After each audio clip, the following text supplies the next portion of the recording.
welcome to Movies, Films, and Flicks. I am Mark Hoffmeyer, and joining me is a man that is about to light up some black cats, Roman candles, screaming memes, ladyfingers, fuzz buttles, snicker bombs, church burners, finger blasters, gut blusters, zippity doodahs, crap flappers, whistling bunghos, no spleen splitters, whisker biscuits, honky lighters, hoosker do's, hoosker don'ts, cherry bombs, and itsy daisers, with or without the scooter stick, and one single whistling kitty chaser. It's Nathan Lay. I love it. Oh man, you did the list. I thought about doing it, but I was like, oh, Mark's got this. That's wonderful. And you know what? I just want to say, you can't have no in your heart. Let's get it on. Let's do it. Life's a garden, dig it. Life's a garden, dig it. My favorite part about that scene with Joe Dirt and Kickin' Wing is I'm a big fan of a film called Smoke Signals.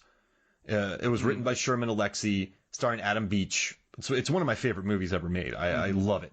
Hey, Victor. But when they watched that movie, the director was a big fan of that film. And so Dennie Gordon said, hey, get me that guy from Smoke Signals. But there's two guys from Smoke Signals. So she wanted, there's a guy in the movie who's kind of nerdy. He's like real friendly. So she wanted him. But they went, and in her words, they went and got the hot guy, Adam Beach. So she told them, get me the guy from Smoke Signals. There's two guys, so they just took a guess. And they got Adam Beach, who should have been nominated for an Academy Award for Flags Over Fathers. He's amazing in that film. But yeah, so they went and got, as in her words, the hot guy for the film. So they got the wrong one, but he was perfect. Well, they kind of needed the hot guy, though. Like, I think that was a criteria for any and all casting for this movie is, like, we got to look better than Spade and a mullet. Like, you can't have someone that looks worse than that. Like, even Kid Rock was, like, pushing it. Like, it was neck and neck, but it was, like, early Kid Rock, so he was still kind of, attractive to, to the audience members. So, but I think that was probably something they had to consider. Like, look, we're going to have Spade in this, no one uglier. Like, we have to have everyone at least look better than this guy. When he's standing next to Brittany Daniel and Jamie Presley, who were just jacked in 2001, like they were jacked, and they still are jacked actually. So it's just funny watching the dynamic between them. Like it's just funny watching those scenes. But this is a question, Nathan. So you recommended this movie. You wanted to talk about this film. Yeah. And this is a film that Roger Ebert ran out of Koteas movies, so we had to move on. That's right. Well, we're going to Walken, who was in The Prophecy with Koteas. Absolutely. So we're moving. Yeah, we're going to do the 6 degrees of Elias Koteas and just keep moving on. Let's do it. So it's interesting because this got 1.5 stars from Ebert. He hates it. This is a movie with dogs' balls being stuck to frozen wood. And they bring out like a knife to cut him off. Pilots moon him. Poop. He eats off of poop. Poop falls on his head for a long time. I mean, there is just a plethora. Let me say a plethora. Of a sweater. I love that scene. But yeah, so there's just. I mean, he tells a woman to flash him. He's getting blown away. He's like, oh, I can see those boobies. Like I mean, this movie there's dog sex, there's just, and even the director's like, this is for PG, this is for 13-year-old kids, she said. Absolutely. But for some reason, it's endearing. I mean, this movie covers all the crass guidelines of cinema, but for some reason, Joe Dirt is just so frickin' plucky that it makes the movie really pleasant and rewatchable, even though it's a series of vignettes. Is that like what draws you to Joe Dirt? Thank you for pronouncing it correctly. It's funny. I haven't sat down and watched this movie in a while until we brought it up. And then I was like, oh, I should watch it. And then I started going through my head, like, when was the last time I watched this flick? Like, how much am I going to remember? And it's funny when I sat down and had the time and just put it on and, didn't have the kids around or any distractions. I felt like I was, back in high school when it came out. Like all the old jokes went in. I started having flashbacks to like all my friends just quoting it nonstop daily in class. And just like stupid stuff, like Walking Dead, like that's it. Like, I mean, I'm a fan of just like stupid, dumb humor, like Dumb and Dumber. My wife hates it. It's one of my favorite movies just because it's so stupid that you can't help but like it. And I think Joe Dirt is kind of the same way, that it's just so dumb that you have to laugh. You can't, like, it doesn't go too far past the line of that was just like ridiculous and how could they. But yeah, the character himself, like he is so. I think they mentioned in the movie is he's just like so upbeat.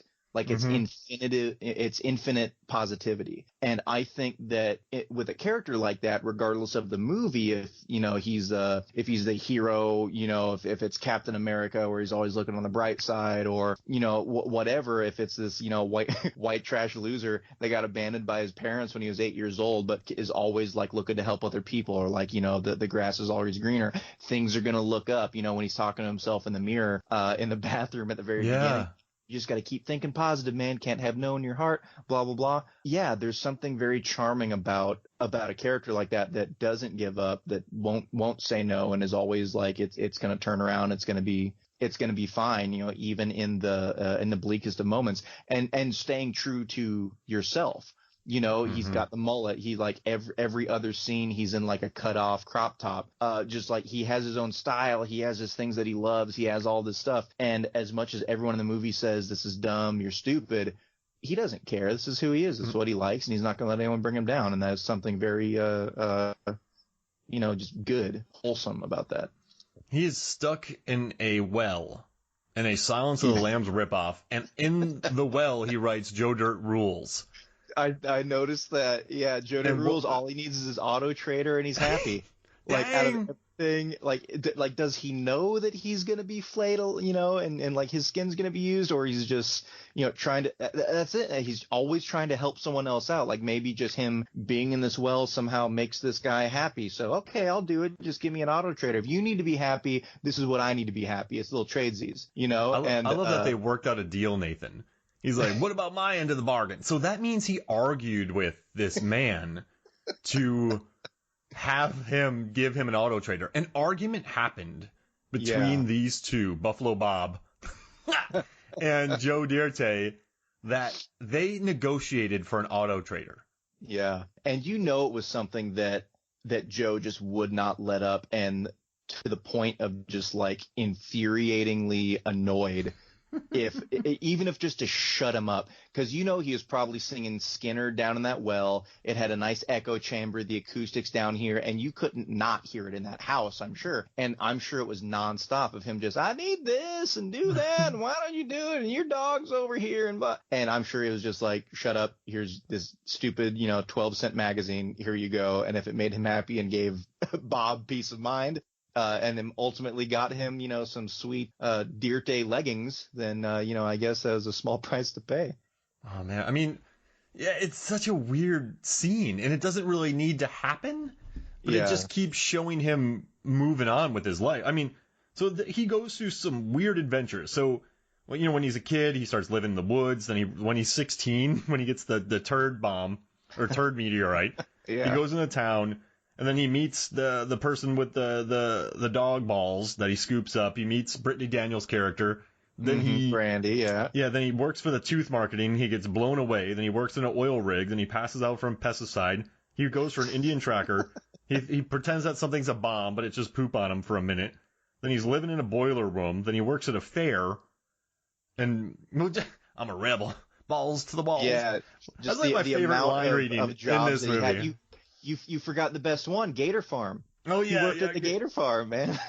Oh gosh, and like the lowest level of qualifications that you need for any job, like he's done. You just like trying to scrape by and get that $360 for the sketch artist, But yeah, he has those small attainable goals, that eventually work up to the big overall, like, where are my parents? And I think that's something else too. He could.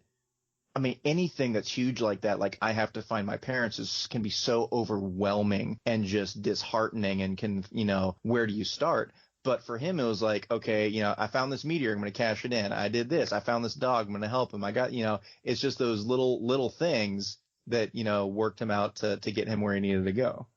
Man, it's just like that Gator Farm. I got to tell you, in the 90s and early 2000s, you had Ace Ventura beating up a crocodile. And then you had Happy Gilmore beating up an alligator. Oh, absolutely. And then you have Joe Dirt getting stuck in one of their mouths and getting shaken around with no bite marks on him, by the way. Of course, Rocky loved him. It really played to his strength. Like, this ain't no puppy dog, and Rocky, me and Rocky are friends. Rocky loved him. It's just like in Turner and Hooch. That dog loves you, boy. It's not, he didn't break the skin. Same He thing. still has a cigarette on he still has a cigarette hash on there. Oh my God. How did that not break ever? Like in that entirety of the scene. It was a good, like, what, probably 2 inches long? Yeah. Oh my goodness. And another thing I like about this character, I was looking through all right, so for me, comedy, Dumb and Dumber, I'll admit is really funny, but they're just so dumb that I can't watch it. I get it. I like it. Yeah. But they're idiots. They're complete. I mean, Joe Dirt has some intelligence. He had a thing fused to his skull. Like, who knows? Like, but I don't know. There's these kind of, like Ace Ventura. He's just super out there, and he plays like the coolest guy alive. Then you get 40-Year-Old Virgin and Knocked Up, which is these kind of, I don't know what they are. Just man-childs. I don't know, Apatowian men. And you just get these, like, or Tomcats, or Saving Silverman, or Freddy Got Fingers, and One Night at McCool's, like American Pie, just very boisterous, like jockish, like driven by sex, that kind of stuff. And then you get little Joe Dirt in a PG-13 movie, writing Joe Dirt rules on a well. And just, he's like, that's a town there, you're going to be mean to me there. There's a couple points in this movie I didn't like. When he made the lady flash him, but, I mean, I guess it's very 2001, but it's just not, I don't know. That felt very mean of him. I know I'm saying that with hindsight, and my 13-year-old self is like, yeah. But now you're thinking, he forced that lady to do that. Not cool, Joe Dirt. Even though it's 2001, that was an insane time. But yeah, this was insane. We're getting old. But that's when I graduated from high school. I thought about that too. That it was one again. It's just kind of that his true to his character and going through it. And it's like, well, one thing before we get to that, I want to ask you a question about that scene in particular, because they had this big A-bomb, which was a sanitation tank, and they or septic tank, and then they brought it in, and he had it completely strapped to himself, like backpack style, in duct tape. That means they had to like haul this thing in, get him up on that box, and then was Kicking Wing just like strapping him in as he was sitting there with the hammer, like giving a big speech before we got into it? Because that would have taken a while with the amount of duct tape that they used. How long do you think it took them to strap him to that? I'm going to say a good 8 to 9 minutes. Yeah, because they both have to carry it in. Yeah. They had to carry it in, and like people are just sitting there watching it. Like there's no real threat. I'm sure they're just like, what's going on? Is this, is this a flash mob? Like what's happening? I don't know. But like that, they sat there, like there was a lot of people in that place. Like no one thought to be like, I'm going to get out of here. This is weird. But going back to that, to that portion, like it's just like he's in this thing. Like he's either going to get what he wants or he doesn't. He might get arrested. In that situation, why not see some boobies? If he can get it. But again, I think that was just like, when he's talking about like, I like Skinner, I like Zeppelin, I like Van Halen, not Van Hagar. It's just like one of those things that I think if he's ever in a situation where he can be that 16-year-old kid and like, can I see some boobies? It's, he would take it. He does revert to that, let's talk with my fists. Yeah. I can see down your shirt. Just like little, and how he talked with Jamie Presley's character Jill is like, how did that work? Like when he's one of the lines that I actually noticed. He's a hard ass pterodactyl. Is a hard ass pterodactyl. I never put that together when I watched it before. When he was like, I'm like a bird, almost like a hard ass pterodactyl. Because all you hear is like the caca and her reaction to it. And how does that work? Like, I know, they're both white trash in that situation. So it's like, simpatico, they're speaking the same language. You're on the same wavelength and, even keel. But like this time more so than any other time I watched it, I was like, how in the hell did like all of the like BS he was spouting like worked for this woman? It's just, it's crazy. And that's the only time he ever does it, because he's normally not like that around other people. Yeah, there were like 2 or 3 other times that he tried to like turn on the charm. One was with the teacher in the school when she, there's a pile of vomit, and he was like, yeah, we should hang out, but seriously, we should do that. And she just kind of dead face stared at him and was like, okay, so the puke. But it was never like super, like there were a couple lines that were like super crass, but it was always in like this is just kind of how he thought it was to be cool. almost to the same extent, with Cobra Kai out now, someone living in the past, Johnny Lawrence, how he Oh talks to gosh. people and talks to women, it's kind of the same thing, like the babes and the, just all that stuff, super hot, be a badass. It's kind of the same thing. It's them, this is what worked for them at one point or worked for people that they idolized. So they adopted that into their character and just kind of held on to it for dear life. No, you're right. And it's just, I gotta say that hot dog scene. So I listen to both commentaries on this movie. Dennie Gordon does one, and David Spade does one. His isn't so good. He kind of complains a lot. But we were listening to Dennie Gordon speak, and you look at her on IMDb. She did Waco, Legion. She's just directing major shows right now, TV shows, major. She's stayed busy in the industry. And my wife was working, and she was hearing her talk, and my wife's like, she's really smart. And we both just sort of sat there listening to Denny talk. But that's the one who said it was for a 13-year-old. But during that hot dog scene, you can see a kid throws it, and it just whacks Spade in his dirtays. Oh, and the nethers, yeah. Yeah, and he just dropped. And another one hit him right in the ear. And they said they had to stop production for 5 minutes while they looked at his ear. I'm like, a hot dog hit you, Spade. Come on, man.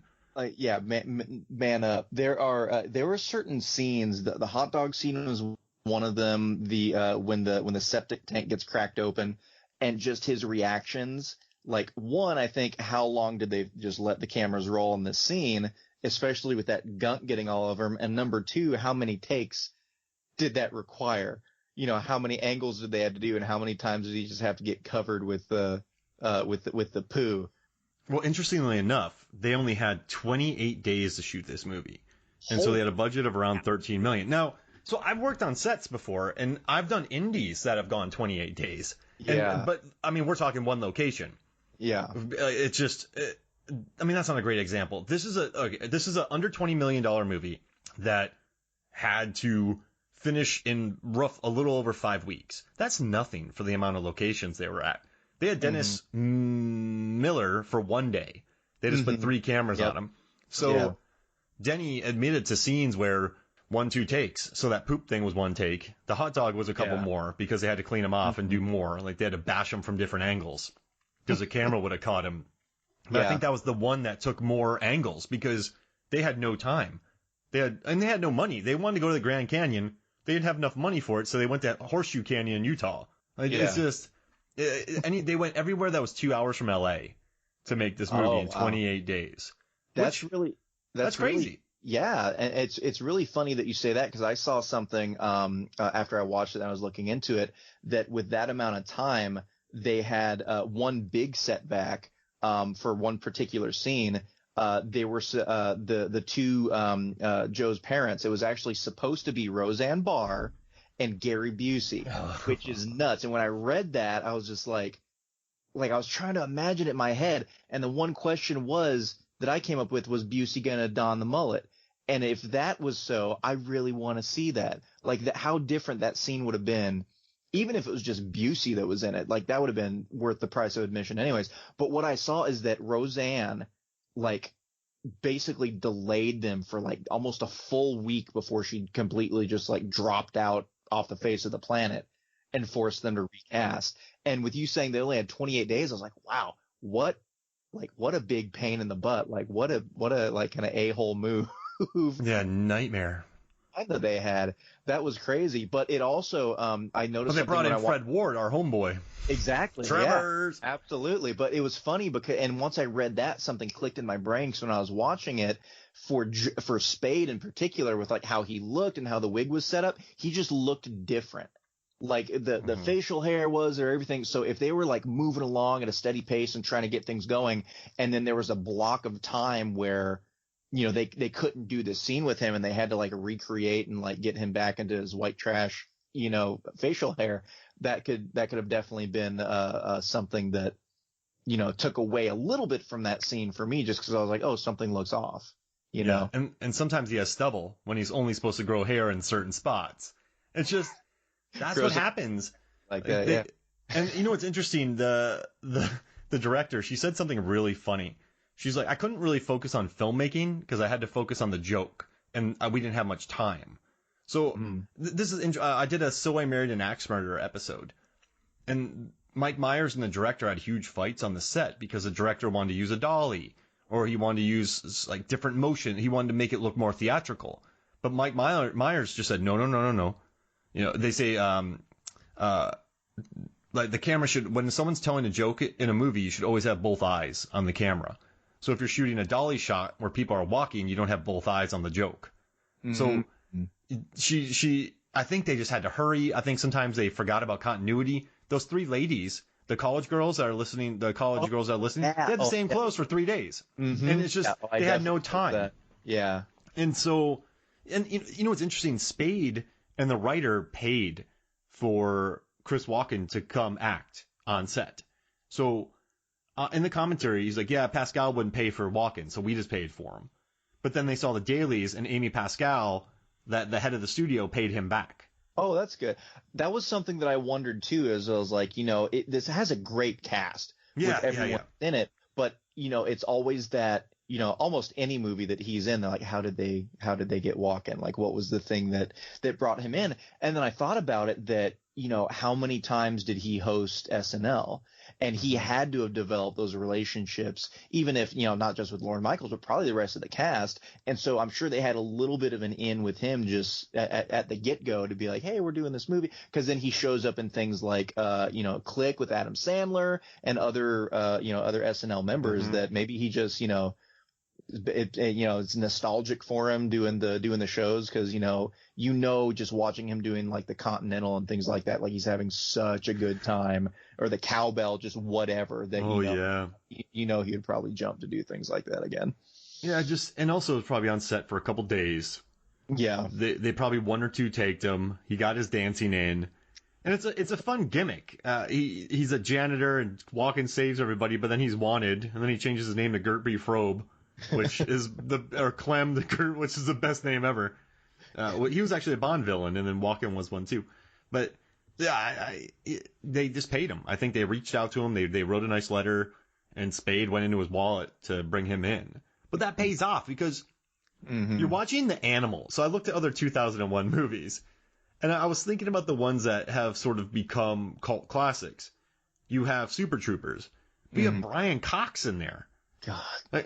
Right? He makes any movie better. Like, if there's a movie that I have no desire to see whatsoever, and they're like, oh, Brian Cox is in it, I was like, oh, I'll give it a shot. You know? You got him in there. I mean, it's just, I think it's, Out Cold I still love. But they brought in, the $6 million man? Ah, crap, what's his name? Oh goodness, Lee Majors. No. Yeah, they brought in Lee Majors. I was going to say Steve Austin, but like, no, that is the Stone Cold. Yeah. But it's, I guess the point, all right, so also too, Jamie Presley's legit funny. She's, in My Name is Earl. Oh yeah, she's hilarious. She's, like Golden Globe Emmy nominated, not for an accident. She's hilarious. You got Adam Beach, who was in Smoke Signals, the hot guy from Smoke. That's why I love that they called him too. Chris Walken, Dennis Miller, Brittany Daniel. She's been acting for a really long time. Even little Joe Dirt, that kid was in Malcolm in the Middle. And I had completely forgotten that Rosanna Arquette was in it until it showed up in Alligators, and I was like, holy crap, I forgot that she was in it. Yeah, and just the tiny role, like Fred Ward just randomly popping up. So I think it's a weird one, man. It's like, do you want to be in this movie about this guy named Joe Dirt who wanders around the country and eats off poop? And yeah, sure. And then they have this cast. Do you think they just had like a concept or like just a headshot of Spade in the mullet? That they were just like, what's the movie about? And they just like showed it to people, and they just like probably laughed. I was like, I gotta be in this. I don't care what it's about. I get to see that every day. I'm sold. Let's do it. What if it's like Forrest Gump, but with Joe Dirt. And also, and minimal running. There's hardly any running, so there's that too. And his running is bad in it on purpose too. Yeah. Man, yeah, that's yeah. We're all over the place with this movie, but it's comedy is hard to talk about because when you're talking about a comedy, you can fall into these traps of I love this gag, I love that gag, this is a good gag, this is you know what I mean? That's why I think that's why I think it's so interesting to explore why this movie works, because like all right, so the 2001 comedies that came out Cold, not another teen movie. Super Troopers, Saving Silverman, Tomcats, Joe Dirt, Freddy Got Fingered. Oof. The Animal. Rob Schneider turns into an animal. Like that's, and he's such a, you know what's interesting too is I'm so tired of these sad sack movies where the main character is just a wet towel of a human, but then they become a gigolo or something happens and then they become cool. That's, then they also had American Pie 2, Bubble Boy, geez Louise, Jay and Silent Bob Strike Back, which is fun, Black Knight, Shallow Hal, and How High. But then, and I also looked at other ones. Evolution, beautiful. Legally Blonde, great. Heartbreakers, funny. Mm-hmm. Ghost World, love that movie. Rat Race. I haven't watched Rat Race in 15 years, but I remember loving it. Yeah, it's been a while. I remember bits and pieces, mostly Rowan Atkinson. I remember most of Rowan Atkinson in that movie. Heart. And then the tower scene where the car's chasing the two brothers up the tower. I remember that being a good bit. Oh, yeah. Seth Green and the guy. And then but a couple more. Wet Hot American Summer, Zoolander, Royal Tenenbaums, and Amelie. So this is a really weird year for comedies. You have Royal Tenenbaums, Bubble Boy. You have Ghost World, Tomcats. It's a weird jumbling. And just the concepts for all of them. I mean, even just like look at Zoolander in itself. Like they were like definitely kind of, going out there and kind of swinging for the fences on these kind of off the wall goofball concepts. But, and it's funny how, it's either a big win, even if it's just like, again, becomes a cult classic and the audience loves it, but the critics hate it. I know you mentioned Ebert. This was on his like most hated list. I remember seeing that it was like his most hated movie. I was like, really? Like, I mean, if you don't like, hate's such a strong word. I say it to my kids all the time. Like, I hate it. And like, that's a strong word, kiddo. And even me, like, it takes a lot for me to say I hate something. But yeah, it's like, it's for those like really like weird pitches. Like it's either like it's going to do great and love it. Like you got Zoolander, like you have Joe Dirt and, things like that, or it's going to be a complete disaster. Like, Tom Green at the highest of his career with as goofy and dumb and off the wall and ridiculous as he was, like, we're going to make a movie, and people went to see it just to see what Tom Green would do. And we don't even need to talk about it. We just don't. Rip Torn and Julie Haggerty, I feel bad for them. They gave their all in that movie. But no, I love what Ebert said, though. He wrote, the movie's production notes further inform us. Spade says this is the first time he has ever played a character that is likable. It's a big switch for me, he says. I think he may still have his first likable character ahead of him. And they put, Joe Dirt is so obviously a construction that it's impossible to find anything human about him. He is a concept, not a person. And although Spade arguably looks better in the mullet wig than he does with his trademark mop top, wow, he still has the same underlying personality. He is the man born to play the Peter Lorre role. But I was thinking about this, and there are many movies where characters are simply kind of constructions. It's more about playing. People are gonna hate me for saying this, but the Wonder Woman 84, those two characters played by Pedro Pascal and Kristen Wiig, they are just meant to represent no half measures. Like you're taking shortcuts, and so the characters are there, but I think they represent more of an idea of a construction. And people may not like that, but there's so many movies that have been released where the characters are just ideas. Does that make sense? Where they're not. So I don't see a problem. And I guess Joe Dirt is made up of a lot of different parts, but I think he's unique enough where you could warrant calling him an actual character, not just an idea, even though he is an idea. Yeah, but I think as a very harsh comment to be like, there's nothing human about him, which is what we've been kind of talking about the whole thing, is that he encompasses, like, it could be argued some of the greatest human ideals, like, selflessness and helping other people out and caring and being true to yourself and just all that stuff. So for him to be like, there's nothing human. I mean, is he a caricature? Sure. Yeah, absolutely. But like, in comedies, a lot of, people are the leads in comedies can be that they're these, bigger than life or just like kind of, lean into a certain concept. But, and it looks better in the mullet than his wig. That was pretty harsh. But yeah, I wouldn't agree with that at all. And I think that's, him saying that, and then how the movie is still kind of seen, viewed, and kind of endeared by a lot of people kind of goes against that comment too. They made a terrible sequel.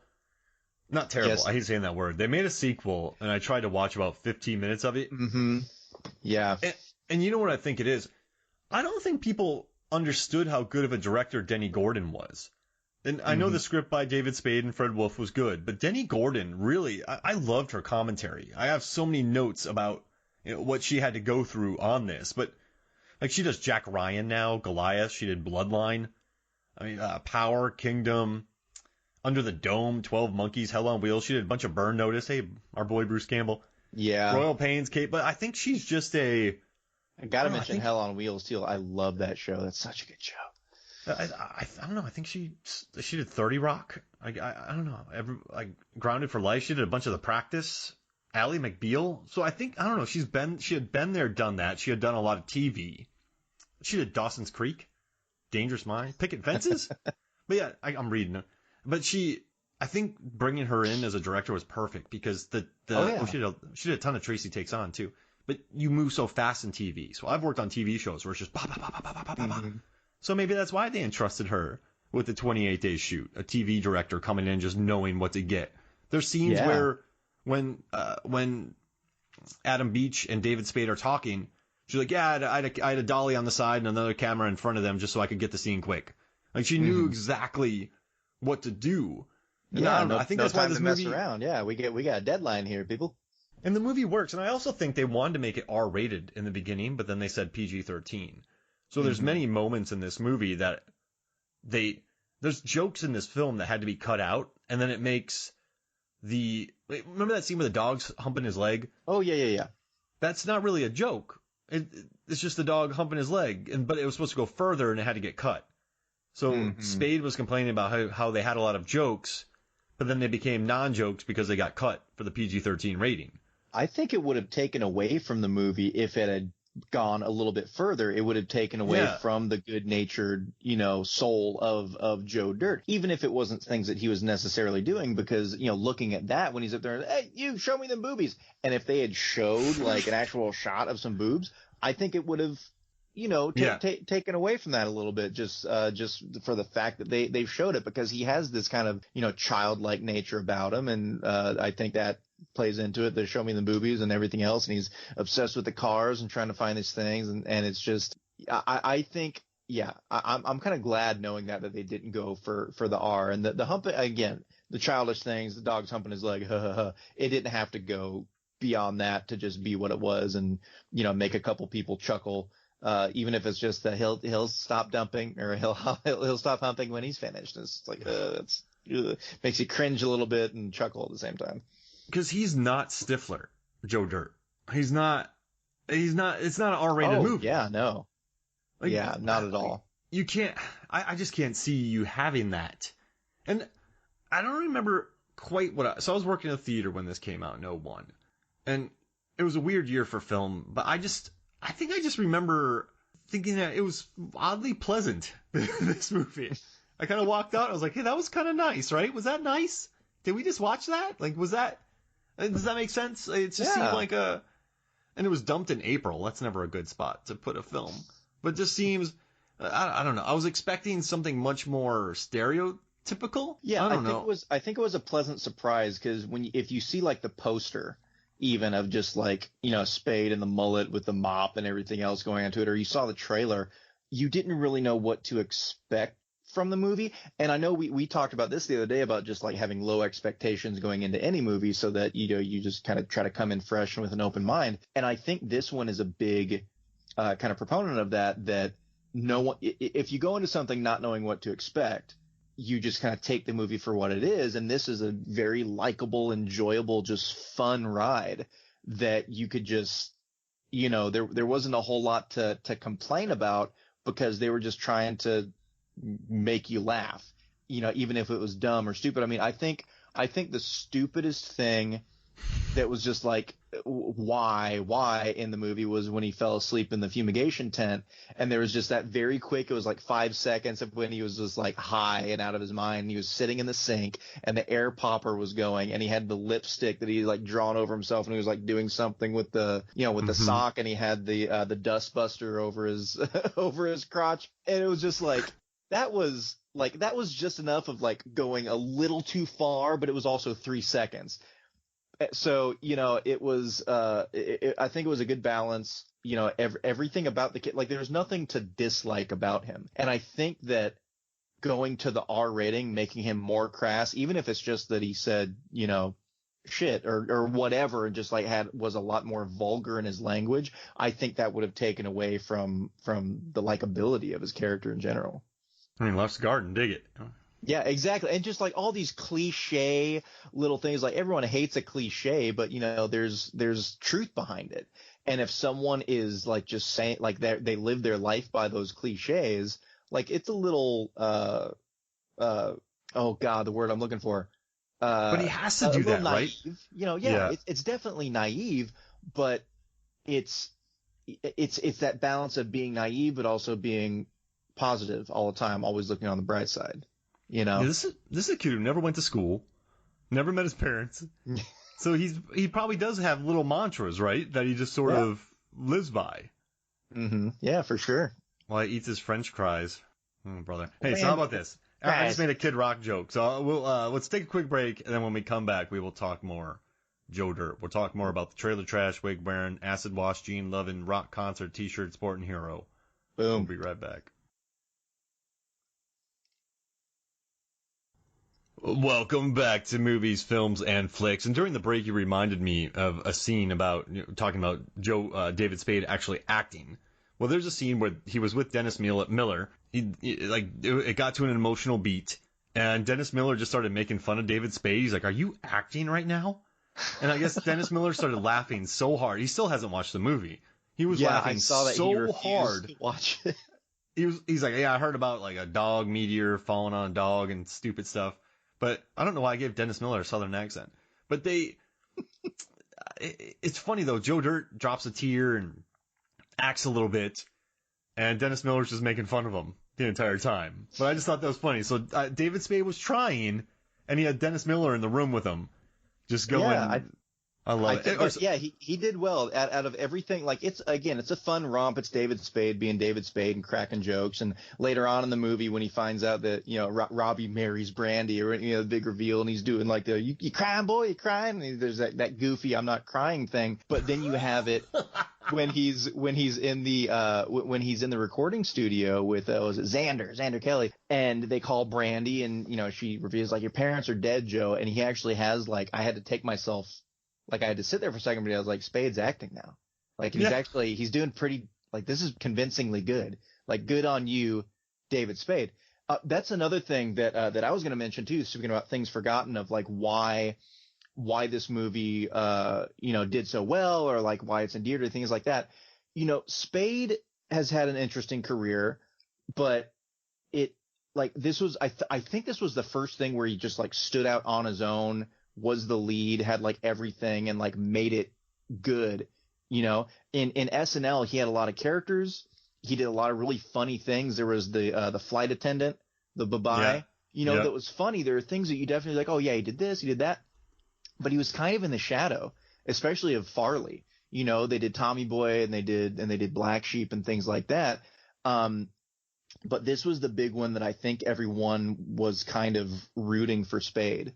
And was just like good, and gave him a big thumbs up. Like this was a good movie, and he wrote it. He wrote it. He did the script, and it was just all around even if Ebert and other critics hated it, it was still, arguably a success and something that has lasted. We're talking about a 2001 movie and all the dumb gimmicks and everything, and why people still love it. 20 years later, which is if it stands the test of time, what more could you want for a movie that you make? They made money. Yeah. So it didn't cost. I mean, released in April. You didn't have 10-pole marketing.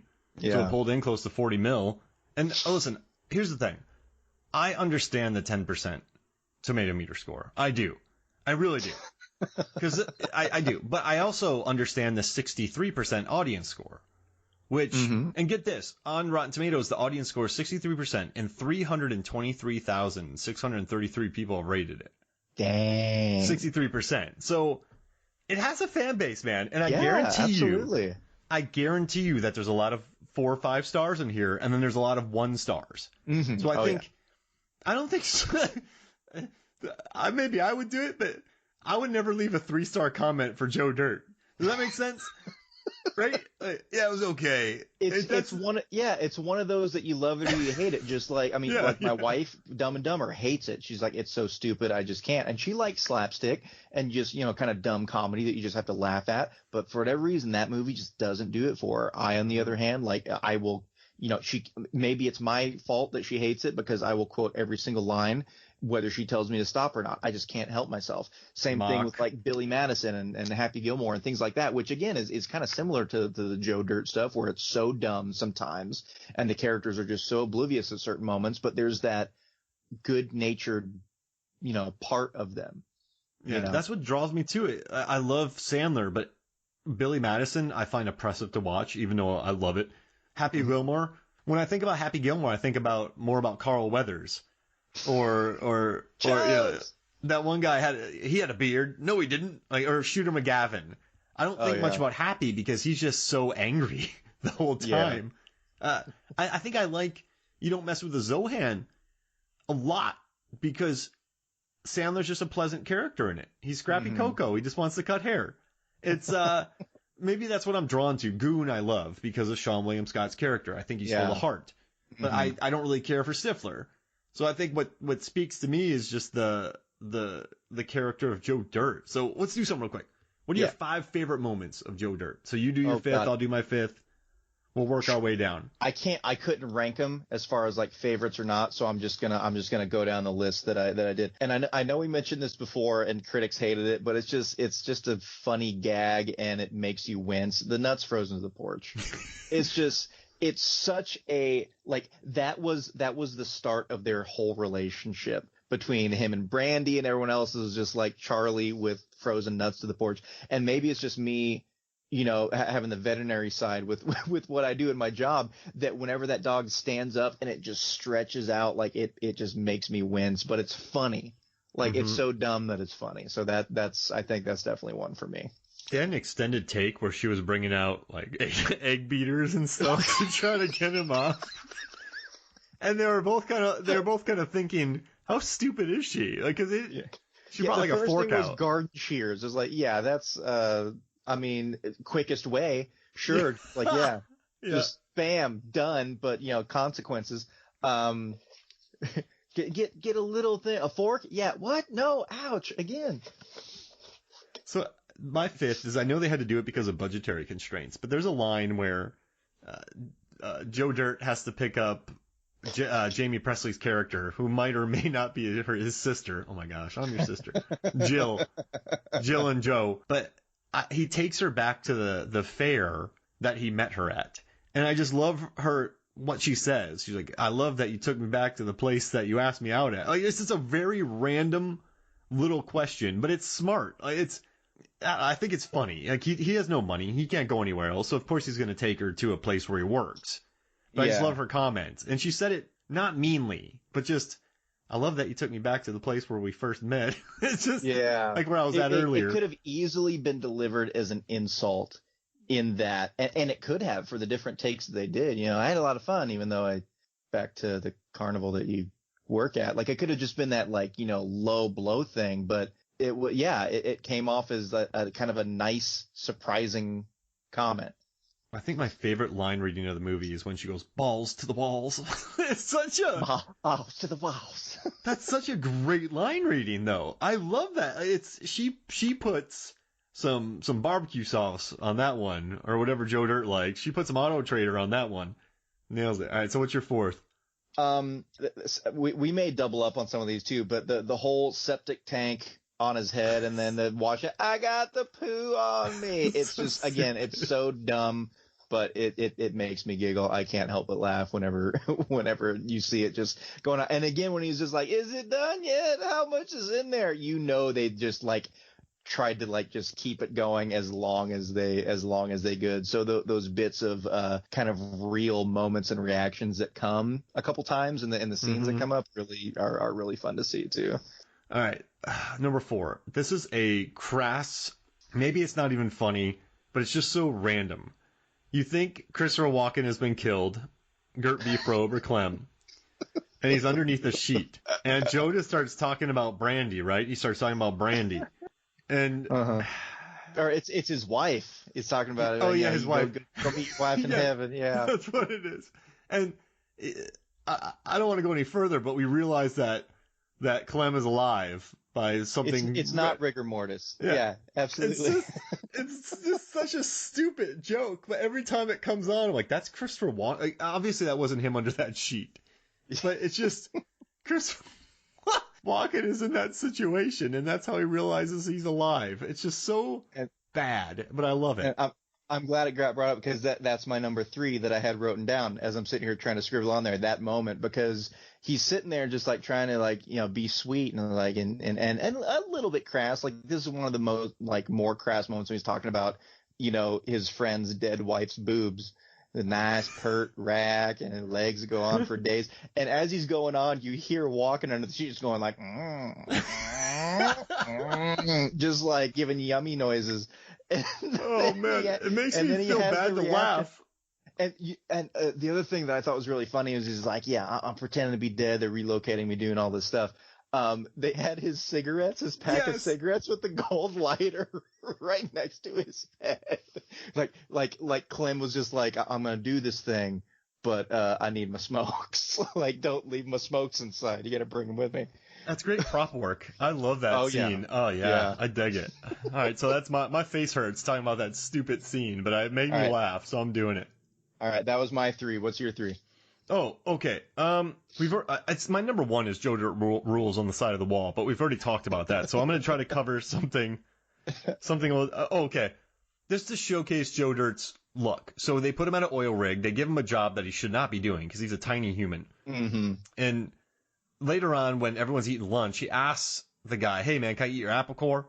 Like he's happy to ask for it. And then the guy farts. He's like, "You can have that." I don't know what that part was, but he's like, "Hey man, you want to fight?" He's like, "I can't fight you. I'm working." Then immediately, "Joe Dirt, you're fired." And that's Joe Dirt's luck. It's just, there's no reason for him to be in an oil rig, and he wants to eat an apple core, but he asks nicely, and then he's like, "I won't fight you because, I'm at work." And then he just immediately, it's just funny that he immediately gets fired, and then he gets thrown on his head horribly. Luckily, my neck broke my fall.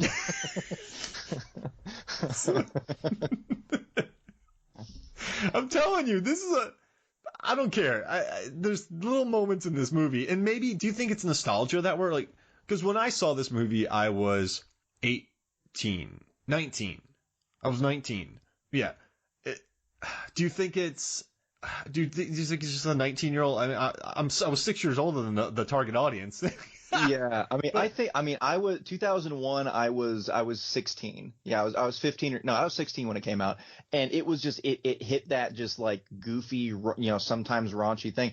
And in those moments too, where he like feels threatened or feel like he has to stand up for himself, like he feels like he's got to put on that show, and he's got those quick quips and comebacks that just come really fast with you got something to say? Why don't you talk to the mic? Got a backup mic right here. Check 1 2, check 1 2, testing. Yep, they're hot. They don't want feedback. Just things like that I think, dumb high schoolers and middle schoolers would kill to come up with like quick things like that in a moment like that, to either throw off the bully to where they don't beat the crap out of them, or to just, come back with something to, not necessarily defend themselves, but actually like make some sort of stand, even if it's something dumb like, I'm done with that fart. You want that? Maybe it came out of Chrissy Turlington's ass.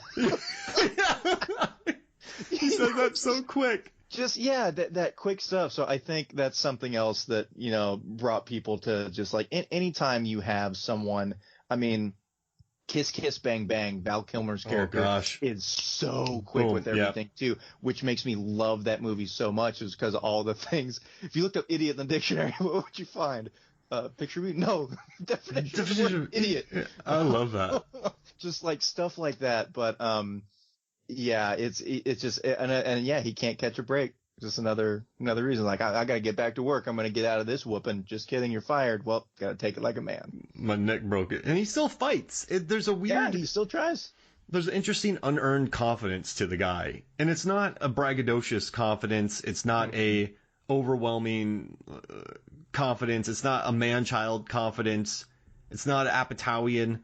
There's these movies where these people who are incredibly wealthy, like Hall Pass is one of my. I don't dislike many movies, but the movie Hall Pass is about two horribly boring men with cool wives going, I want a hall pass, and then they get a hall pass, and that's the movie. Like, I don't like these people. I like Lil Dirt running around. I like Dirte just being positive. Just who knows if these stories he's even telling are even true to Dennis Miller. Actually, you meet everybody at the end. But I love, and also about this movie, I think I like how scrappy it is. And the director was talking about how the scene where he walks up to the town to do the meteor, when he walks up, they did that on a makeup camera test day. Mm-hmm. And so she's like, I just had to steal some shots. I had him in makeup, so I got scenes. That was a test, and they got shots that day. Nice. And I love it. And John Leonetti, I've talked about a lot of his movies on the podcast. He shot Insidious, Conjuring. He did Piranha 3D, which I love. Scorpion King, he went on to do. Detroit Rock City, which was also in '99 that we also talked about.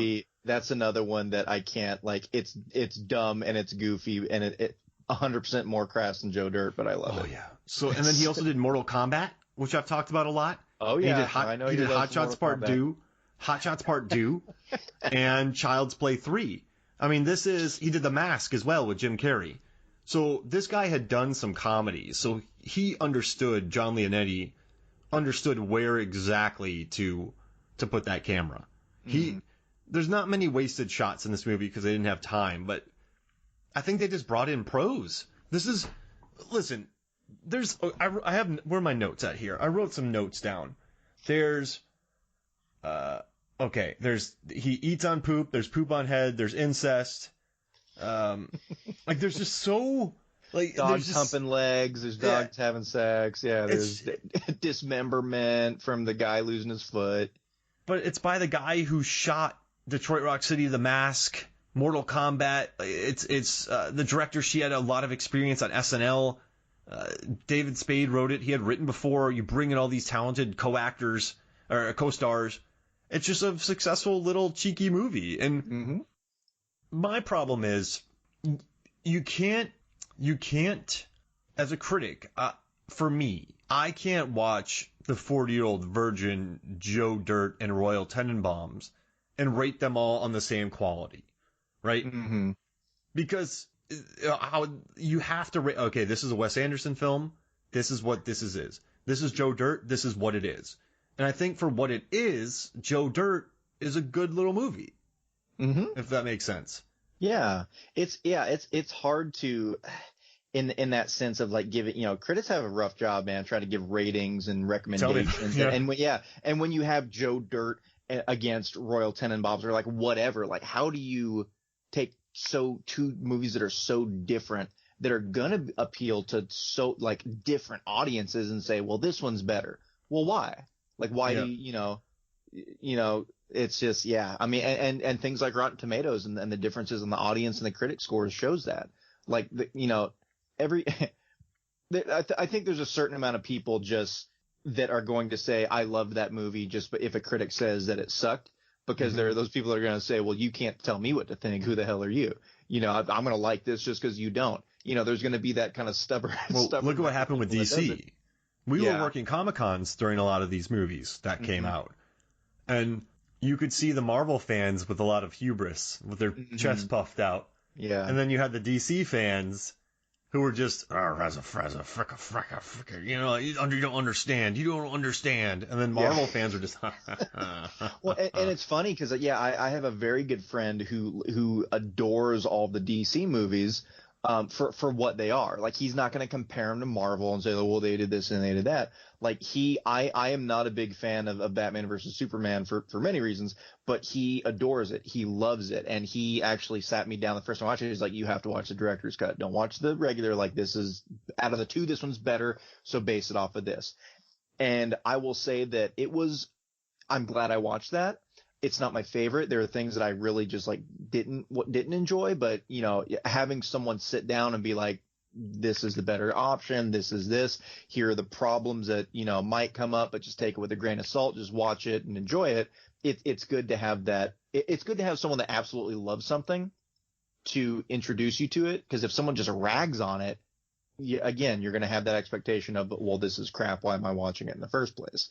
And here's the thing too. What I like about Batman v Superman is it's a singular vision, right? I know that Ben Affleck got involved. There was different producers involved, but it's very much so a Zack Snyder film. And so what I like about that is there are certain blockbusters from certain studios that just play very by the numbers. They're producer run. They're thinking 5 movies down the line. They're good. I probably own them. But I don't really respect them as much as Batman v Superman that just went for a specific tone, took chances.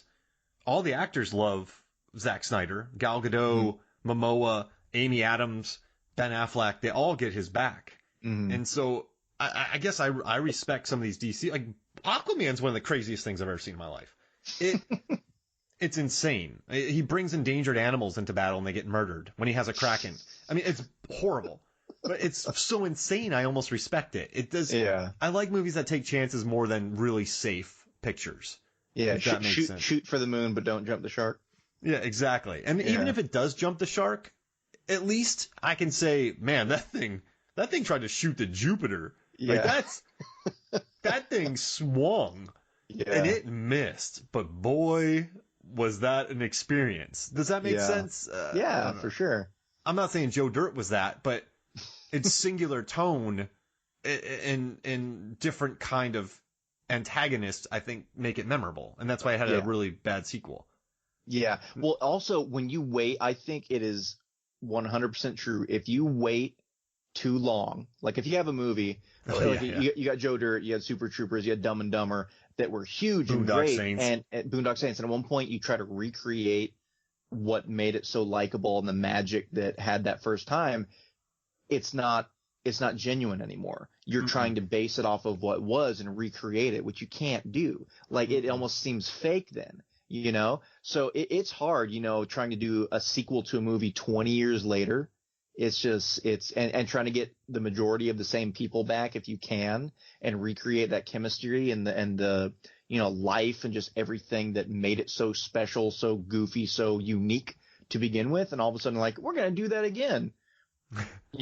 Watch the movie a bunch, read your diaries, get some hypnosis and, try to reach back to your 20-year-old younger self so that you can do this. I mean, I'm not the same person I was 10 years ago. I don't think the same way. So as you get older and your mind develops and your acting develops or whatever, like it's hard to go back and try to recreate that same thing. You're trying to mimic it. And also like you said, it's lightning in a bottle. And a lot of times the sequels maybe have more money than the first film. Yeah. So what made your first movie great was struggle and stress and when you create Zoolander the first time, you're watching Zoolander, and you're just going, "What are you Googling? What am I watching? Why House for Zane Ants? Is this? Yeah, yeah." So the second time, when 20 years later they're still just as dumb. Yeah. It's just not. Does that make sense? It's not. Yeah, I think it had some good gimmicks. It had some fun stuff that was in it. It definitely made me laugh. But it's also like you yourself as the audience, like you want to feel the same way that you did when you watched this first movie going into it. And unfortunately, I mentioned beforehand about like not knowing what to expect. Now you have this expectation going into it, and you can't help but think about the movie that came before, and you're just watching and hoping that that same magic happens. And if it doesn't, it's hard not to feel a little disappointed, or a lot of it disappointed. Because you've loved it. You own the DVD, you own the VHS, you own the Blu-ray, you've watched it over and over. You don't understand, man. This is a good film. I have a signed picture of David Spade as Joe Dirt. He signed it as Joe Dirt. And instead of looking at spending more time with the characters you like, you're just sort of going, is that? Yeah. All right. So how about that? I want before we get out of here, I want to do something fun. We're gonna do Well, do a you want to happy. finish off our moments first, and then we'll Oh move on? yeah. Let's do that. Yeah, okay. So we have All right, two I left, think right? we're on number 2. So this one, just because of the sheer absurdity of it, it was just like this little moment, and all of a sudden, bam! It's the my calculations are correct. This will make ice. Bam! Oh no! Deadly poisonous mustard gas. Like, Oh, I guess Joe Dirt saved us. yeah, exactly. But like that whole like, oh, I'm just gonna make ice in this, middle school chemistry class, high school chemistry class, and all of a sudden poisonous mustard gas. Like that kid knew what he was doing. Number one, like he tried to murder everyone because like how can you accidentally do that? But just it went from. That it's the perfect way to put in the meme of that escalated quickly is all of a sudden I'm going to make ice. Oh no, poisonous mustard gas. It was just so ridiculous that it makes me laugh, and it's one of my favorite. Oh, I love that scene. Okay. Okay. Let's see. So you touched on it briefly, but I'm just going to say it. I like the little scene at the record label or the studio where inside the studio where he just gives himself a pep talk in the mirror. All right, man, you can do it. Yeah. Get it done. I know we're talking about it, but it's little moments like that. I'm not going to bring up the well. I just love that scene. It really sets your character off well. Yeah. It's just, and then his spoiler breaks driving in there and it wipes out and everyone's mean to him, but it's interesting because Joe Dirt's not a 3-dimensional character at all, right? He's not 3-dimensional. Oh, no, not at all. He's predictable. You know what's going to come, how he's going to handle a situation. But that scene gives you a little hurt in his eyes. All right, give yourself a pep. You need this. Yeah, it's his daily mantra. Like, he does that. Like, anytime something, and I was going to say, anytime something big comes up, but that wasn't even anything big. It was just him starting his day. Like, people are going to respect you, and it's got to turn around at some point. You just got to not have no in your heart, man. And just go, just like all these like positive things that, work for him.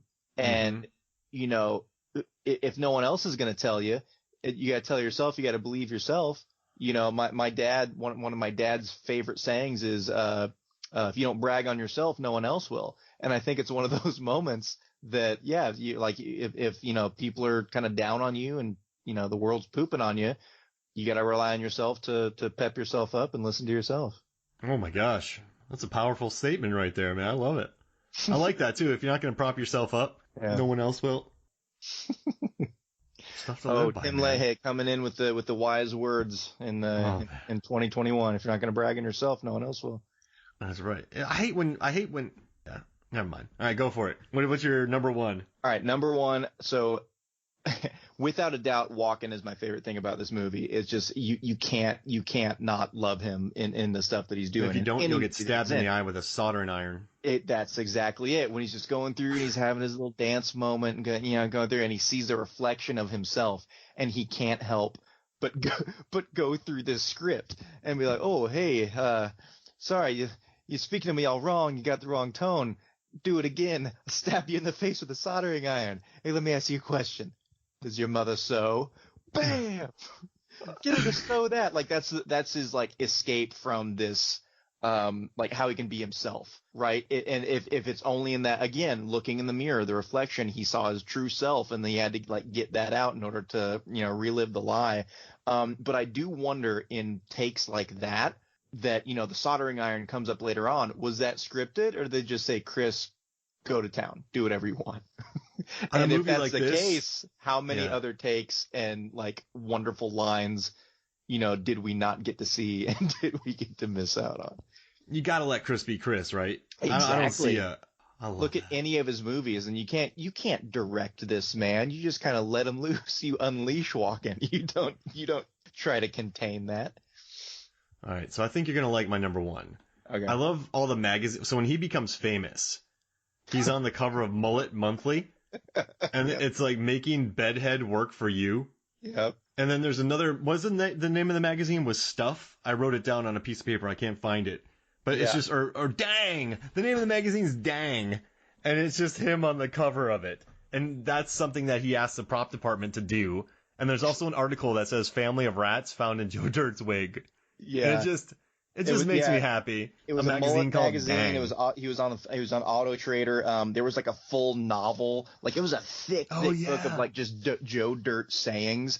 He was on the National Enquirer. He was at a Munster Truck rally, and this one dated me a whole lot. Is that he was on TRL. Total Request Live with Carson Daly. I was just like, oh my God. And being 35, 36 as I am now, I was just thinking back, and I was like, we went nuts for that. We went nuts for Total Request Live. Like it's such a just goofy concept now that we're just watching people outside of in New York City in Times Square fighting and pleading and begging to try to be let into the MTV studios so they can meet Carson and watch Limp Bizkit, Korn, Filter, Britney Spears, NSYNC, or Backstreet Boys. Exactly. Yeah. Oh, man. And then they made fun of him when he was there too.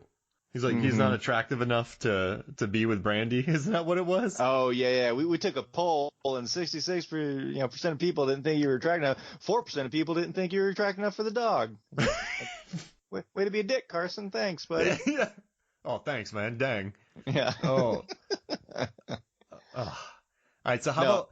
Oh, sorry. Go for it. Oh, I was just saying that montage was great when they were showing his success, or not even just success, but his idea of success. Because he got more offers. They're like, oh, we want you to be on the cover of Life, and he's like, hey, what about that Auto Trader? Can I be on the cover of that? And dang, that'd be sweet. Hooey. Oh, he could retire on that, being on Auto Trader. Yeah, there you go. Sign exclusive deal.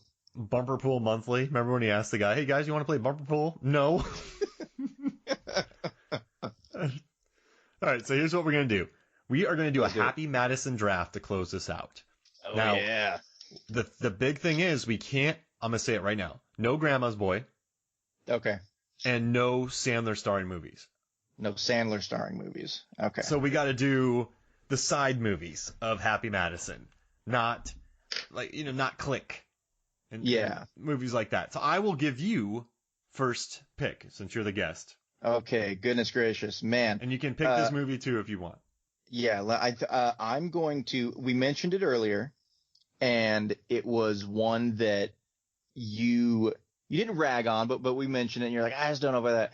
I loved it. I thought it was again goofy, and just if movies, and again at the point where it came out, with me being like high school, early college, if it had good one-liners that you could just like fire off at any moment to get a laugh, I was there. So I'm picking Deuce Bigalow. Oh, Deuce. No. Male gigolo. Even if it's just things like, that's a huge bitch. It's just like, if I hear that to this day, I can't help but laugh. Yeah.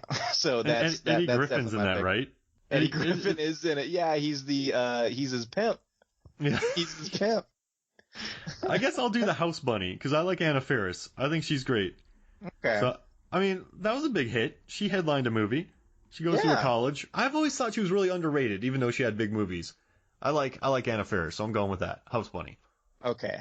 Oh goodness. Now I'm having to go through the list again because you threw me off with no Sandler starring. Okay, here we go. I'm gonna go through it. I'm gonna say, oh goodness gracious, which one? You made We're going to run out of movies pretty quick here. We are. You made it infinitely harder now. Okay, goofy shit. Paul Blart. I'll take Paul Blart. You mean Blockbuster Paul Blart? Blockbuster. I like Kevin James. I think his physical comedy that he does is hilarious.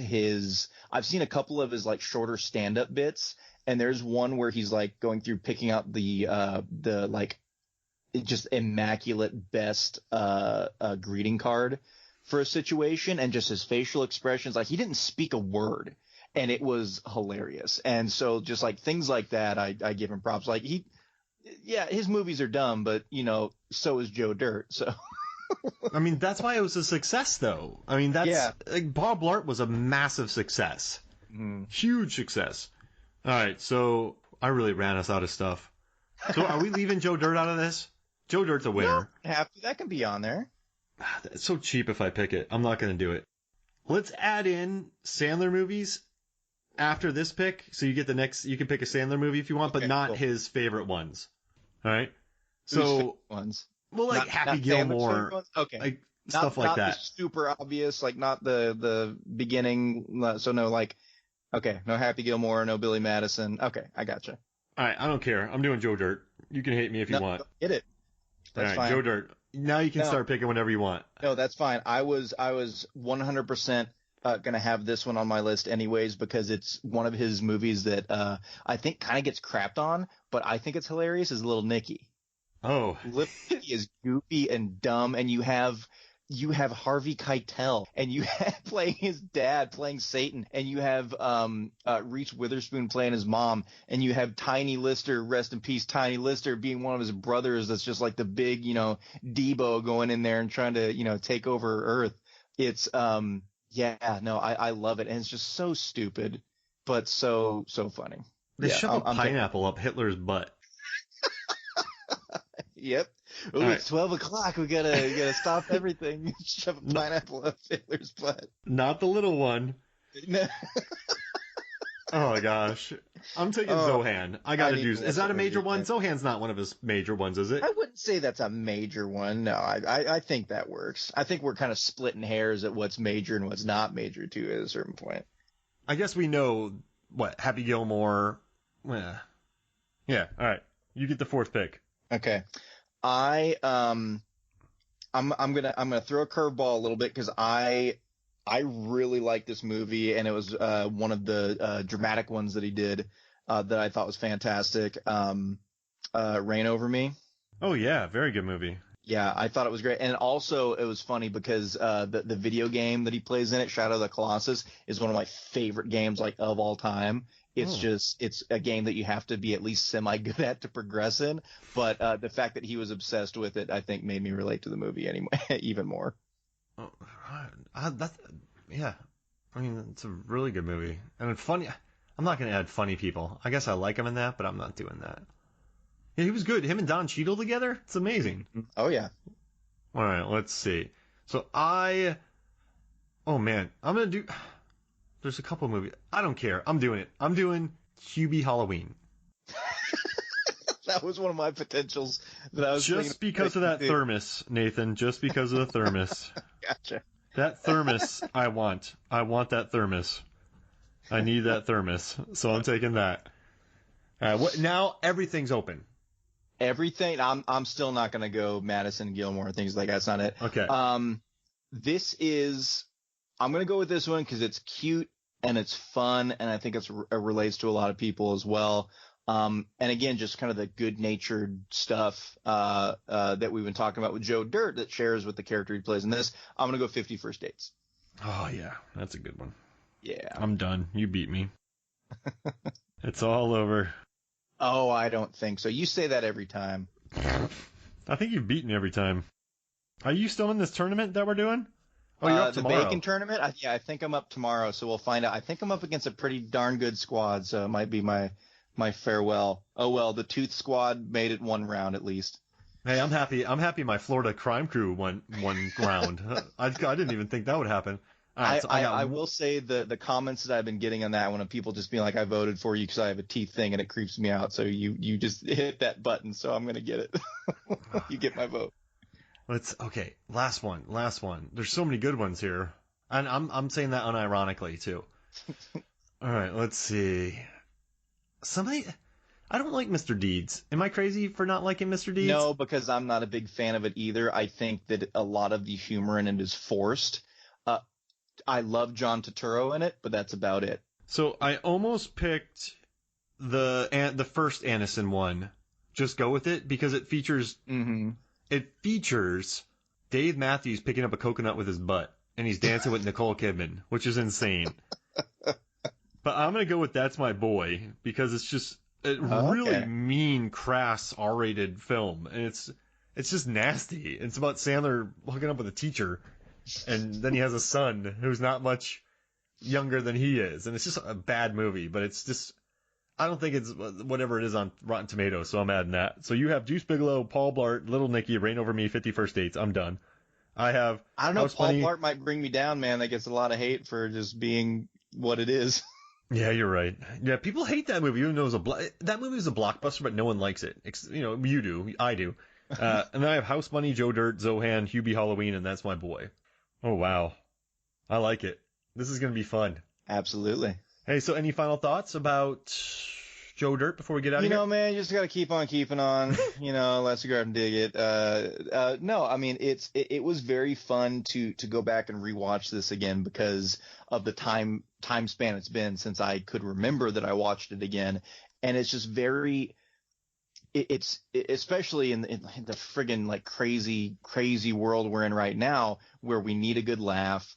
You need a little bit of nostalgia, like thinking back to the good old days or whatever. And with a movie like this, it just brings back memories, whether it's who you watched it with for the first time or the jokes that you played on, hopping around the halls of your high school going, is this queer? Huh? Is this queer? And just people watching you like, what are these idiots doing? But you're just having a good time. And that I think is something that just kind of, crossed over from the film is that they were all having a good time. Joe is having a good time being himself, being who he is, not being ashamed of it. And you just kind of adopt all the jokes and everything else. And if it makes you laugh and you're having a good time with your friends and everyone else is like, looking at you being a ridiculous, dummy, saying these stupid lines from this movie, then, mission accomplished. Exactly.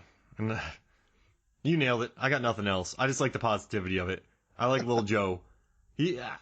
There's something about the character. It's rare. It's a rare, weird character. And it's, once again, I think it has enough odd moments that don't really make sense or they're not needed to just give it personality. Some may say that's really bad editing, but I'm going to say that that's just, I don't know. I dig it. I like this movie. So I'm just going to leave it at that. But hey, thank you for joining me, Nathan. Absolutely, man. Always happy to come in. Thanks for inviting me over again. We'll have to think of something else for the next one. So for me, Mark Hoffmeyer, and for Nathan LaHaye, this is Movies, Films, and Flicks. We'll see you next week.